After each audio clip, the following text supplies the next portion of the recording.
Very difficult team to guard because they spread you out with shooters, and they have an all-conference big man with Muhammad Gay in there, and he was terrific tonight. So it's hard to guard. We're really proud of our team. We hung in there and made the plays last few minutes to win the game. It was back and forth, very unusual game. We were down early, came back, took the lead. They retook it, and then we finished the game. So our players stepped up. Drew and Boogie stepped up, scoring, and Kobe hit that big three. Kobe stole that ball when we double teamed, and he read the cutter. That was an incredible steal. Just his anticipation. That's why to me, he's the best defensive player in the Pac-12. To see that cut happen and then go and steal the ball was one of probably the biggest play of the game.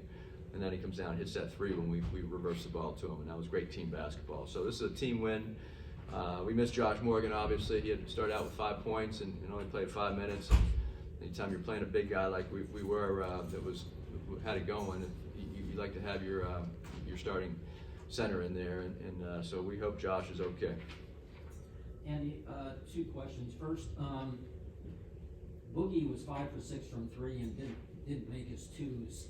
He had some games like that last year. Is that just something you live with? Well, he was 5 for 9 from the three. Is that what you mean? He made 5 threes. Right. So, but he was 6 of 15 overall. So he was 1 for 6 from the 2-point line. I mean, he had clean looks. We ran that side ball screen play, and Gay wasn't leaving Drew, and Boogie had a wide open 8-footer, and he just short armed it. I don't know what you want me to say about that. You know, the leading scorer had 31, he had 23. You got to make that. You can't come up short on that one. So he had some clean looks. You just missed him. But he played very hard. He played a lot of minutes. 4 assists, 1 turnover, 5 rebounds, and Drew had 4 assists, no turnovers to go along with all his points. In the first half, Gabe was having a lot of success in that 2-man game that they were running. Was that maybe a result of how successful they were shooting the outside ball the last time you guys played? Well, there's a few ways to guard ball screens or dribble handoffs. They run a lot of tight handoffs and ball screens. You can hard hedge, or you can drop coverage and let your big guy protect the rim. But we had to get out of the drop coverage. If you drop coverage, you're 2-on-2 with a ball handler and the big guy, and you can get out to the shooters.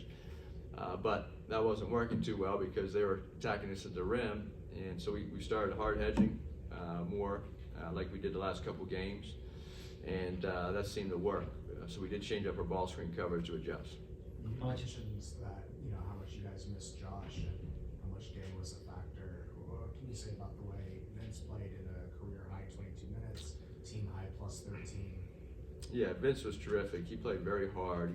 He's starting to get a good feel, a good rhythm. It's just so hard for him when you go through what he did and then not play. Forget about the medical issue. Talking about the lack of playing. He had no training camp, no summer basketball, had no fall, no scrimmages. We throw him into Pac-12 play in the middle of the season, and it takes a little bit to adjust. So I thought he was great defensively. He had 4 big blocks, and offensively he'll come around. He just right now we just need him to just defend and rebound and finish around the rim. How difficult did that make, just managing the rotation in that front court, not having Josh? Well, not having Josh is one of the best defensive big guys in the country, and not having him in there to be able to rotate. I thought Johnny played hard. Yaroslav came in, Harry came in, but when you're playing a special talent like Muhammad Gay, you need a bigger guy in there sometimes, and he had a special night offensively, and I thought our down the last couple minutes, Vince did a great job of preventing that. This team gives up a lot of scoring runs, but also goes on a lot of scoring runs. Why do you think that is?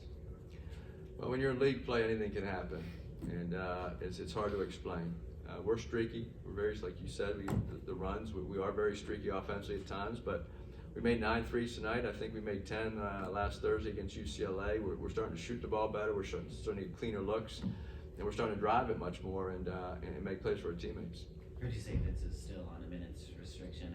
How do you manage that with the possibility that you might need him a little bit more going forward? Well, his health is the first, so we don't mess around with that. We try to manage it as best we can. We measure his heart rate on the side in live time, and then we also measure how many times he runs. If he's in a flurry where there's no dead ball or no timeout, and he runs up and down the court 4 straight times. That's a lot of running right away. So we try to do our best to get him the breaks when we can, And our other Josh was out with an ankle injury for a while. And the other guys on the bench have to step up. Is the most minutes he's played since coming back? Yes. Obviously because of the Morgan injury. And how encouraging is it just in the longest you've played him, one of his most impactful plays, the 2 blocks coming at the very end? Yeah, that's I said he had 4 fouls and we took him out, and then with 4:24 left, put him back in, and we were going to ride with him to see if he could not commit the foul. And I thought he played great defense, played with his feet, and then he was able to challenge late and get those 2 big blocks. You mentioned that you feel Kobe's the best defender in the conference. Where do you feel like you've seen him take that big jump from freshman to sophomore year? Well, Kobe's becoming an all-around player.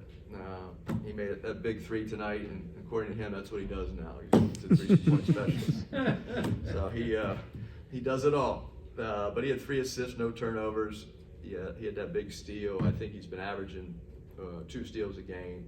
But he gets a lot of deflections, and he's a good. And he knows all the rotations on defense. He can guard big guys, he can guard small players, quicker players, and he uses his size and length very well. But his anticipation, like that steal he had when he beat the cutter to the cut, because he knew that guy was cutting, and when we doubled, he knew the ball, the passer was going to throw that pass, and he beat the guy there and stole the ball. Now that just that IQ and anticipation and feel for the game, you don't coach that. That's what Kobe's developed by playing so long, and it's very much like the Anthony Melton that we had here, who is one of the best steals guy in the NBA right now, playing for the Philadelphia 76ers. DeAnthony had that ability. Jordan McLaughlin had it too, where they just anticipate and they know where the ball's going before it gets there, and they get a lot of deflections, a lot of steals. Coach, after the UCLA game, you said your team is really improving. What areas are they improving in? Well, offensively, we're much more efficient. Defensively, we're still number 1 in the nation, 2-point field goal percent defense. And last year we were second, the year before that we were third, and the year before that we were 7th. So our 2-point defense is a staple for this program. Our guys have bought into that. The 3-point defense, I thought tonight we did a good job of getting to their shooters. They got that one late. We had our hands on the ball twice in the same possession and couldn't get an offensive rebound, loose ball, and they kicked it out and made it 3. Well, it's hard to guard that because everybody is going for a loose ball, and so we've improved offensively. If you watched us early in the season, like Kobe and Reese and these guys and Trey White and Josh and all, other than Drew and Boogie, we had no one with any big game experience that was relied upon. Kobe played 2 minutes a game last year. So we start the season, we were not very good. And Drew and Boogie were a little streaky, and then once we were able to get some experience, we relied on our defense to keep us in games, and then we've become a better offensive team now. Andy, can you talk about the 7 turnovers? It seems like when you guys keep them under 10, you guys are usually successful.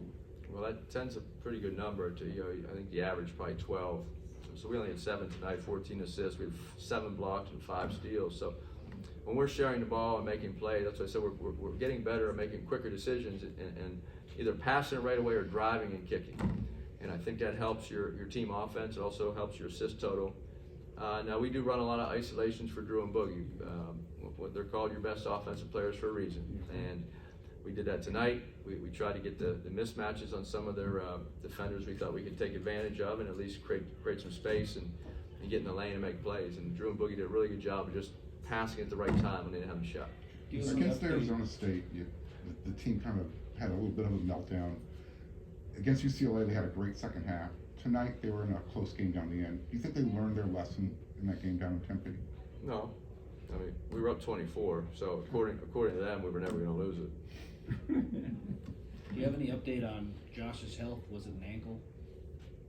It's an ankle injury. Yeah, the last 4 minutes of the Arizona State game, I was embarrassed to be the head coach at that point. I just wanted to go hide somewhere. But when you get a road win, you win by 8 on the road at Arizona State, that's pretty good. The same guys that got us a 24-point lead were the same guys. Drew turned the ball over 3 straight times. What am I going to take him out? Reese turned it over, Trey turned it over, Boogie turned it. Well, you threw that lob. You're like, what am I going to take him out?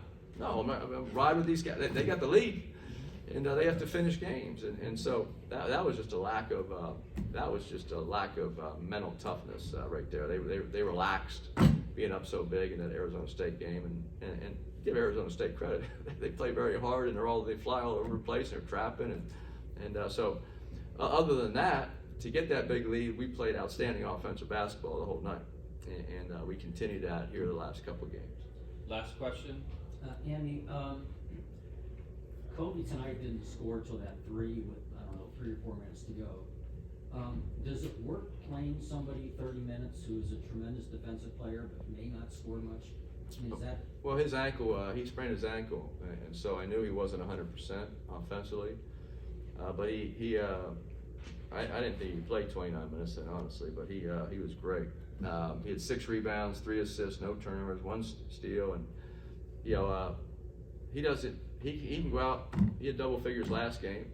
I don't care if Kobe scores a point. He helps you win. He just helps you win in so many areas. Now, do we need a guy that plays 30 minutes? Of course, he has to score for us eventually. But I thought he was great. UCLA down the stretch made all those free throws. He's a pressure free throw guy, and then he made that big 3 tonight. So he has stepped up, especially in the last few minutes of these big games when it's been close in the last month and a half of the season. Thanks, Coach. Thank you.